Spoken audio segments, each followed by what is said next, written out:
जय कोळी समाज। हूँ धरमसिंह धापा। कलोमरिया संगठन वर्षोथी कोळी समाज पर थता अत्याचार अन्याय में लड़तु आवतु संगठन है। ताजेतर में जे जोईए तो गुजरात पूरा में आखा गुजरात में कोळी समाज पर अत्याचार वध्या है। भाजपा शासन में 15 महीने क्यांक ने क्यांक कोळी समाज पर अत्याचार थाय छे। हजी बगदाणावाળી घटना, विसियावाળી घटना, शिवरामपुरावाળી घटना, जसनळवाળી, आणंदवाળી घटना अने हाल में जे गुजरात नहीं पूरा भारत ने लजवे एवी घटना राजकोटना डीसीपी जगदीश बांगरवा नामना अधिकारीए जे कोळी समाजनो सुरेशभाई वडेसा नामनो पत्रकार 151 गुना मुजब एने अटक बोलावे छे पोलीस स्टेशन में।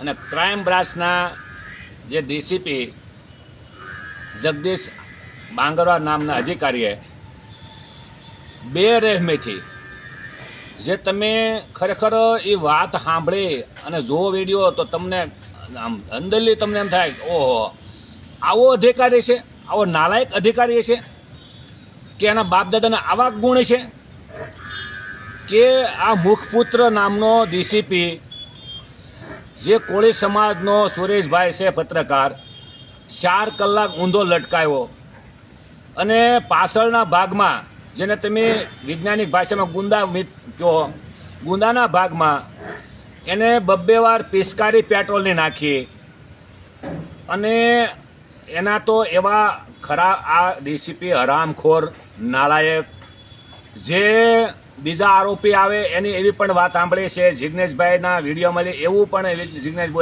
जिग्नेशभाई बोल्या कि अंदर अंदर 2 आरोपी होय तो अंदर अंदर 2 ने ओरल सेक्स करावे छे। आ केवो विकृत मगजनो माणस कहेवाय। आने क्या प्रकार कई स्कूलमां लईने संस्कार मळ्या छे। आ एना आ एवो पैदा आ एना बापाना आ एनो पैदाश ज नहीं होय एवी था लागे छे। એટલે હું ભાજપ સરકારને કહેવા માંગુ છું કે તમે આવા અધિકારીઓને છૂટછાટ કેમ મળી ગઈ? તમને આ લોકોને એટલી બધી તાકાત ક્યાંથી મળી? અને ગુજરાતનો કોળી સમાજ શું અત્યાચાર અન્યાય સહન કરવા પેદા થયો છે? જો એક દલિત સમાજના જિગ્નેશભાઈ મેવાણી જો મુખ્યમંત્રી ભૂપેન્દ્રભાઈ પટેલને પણ રજૂઆત કરતા હોય, ગુજરાતના ગૃહમંત્રી સંઘવી સાહેબને પણ રજૂઆત કરતા હોય અને એમ કહેતા હોય કે આ ડીસીપી જગદીશ बांगरवा नामना अधिकारी पर तात्कालिक एफआईआर करवामां आवे अने एफआईआर करवामां नहीं आवे त्यां सुधी हूँ आम करीश तेम करीश एम जो ई रजूआत करता होय तो गुजरातना सांसदों कोंग्रेसना होय के भाजपना होय के आम आदमी पार्टीना होय के ओबीसी एससीना होय तो कोळी समाजे तो बधाने मत आप्या छे। ज्यारे अत्याचार अन्याय थाय तो कोळीने माटे कोण पण ऊभुं रहेशे? એટલે હું ભાજપા સરકારને કહેવા માગું છું, આ ડીસીપીને તો ખાસ કહેવા માગું છું કે એની પર એફઆઈઆર કરવામાં આવે અને એફઆઈઆર કરવામાં નહીં આવે તો સરકારને ચીમકી આપી છીએ કે અમને આંદોલન કરવાની ફરજ ન પાડતા અને કલમરિયા સંગઠન જેમાં પડે છે ને એમાં હારાને છે ને સક્કા છૂટી જાય છે। એટલે અધિકારીને કહેવા માગું છું અને સરકારને પણ કહેવા માગું છું કે તમે તાત્કાલિક એક્શનમાં આવો। आ बगदाणा कांड वाय, आणंद कांड वाय के विसिया कांड वाय के पछी आ तमे राजकोटनो डीसीपीनी ऑफिसमां आ डीसीपी कांड छे। आ कोळीओने हैरान करवानी मानसिकता धरावनारा अधिकारीओने हूँ चीमकी आपું છું કે તમે કાયદેસર કામ કરો વરના કલમરિયા સંગઠનને તમને સબક શીખવતા આવડે છે।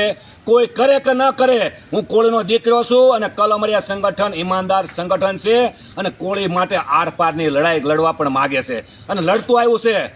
એટલે કોઈ પણને જો એવો પાવર હોય કે કોળી સમાજ ઉપર અત્યાચાર અન્યાય કરવાની માનસિકતા ધરાવનાર અધિકારી હોય કે અન્ય સમાજ હોય એને મારા શબ્દ સાંભળી લો કે તમારે જો એટલી બધી હેસિયત હોય તો તારીખ નક્કી કરી લઈએ અને તારા પટ્ટા પણ ઉતારી તું સામે સામે આવી જાય, આપણે લડી લઈએ કે તારામાં પણ કેટલા દમ છે અને કોળીમાં પણ કેટલા દમ છે। એક તારીખ નક્કી કરી લઈએ, બરાબર?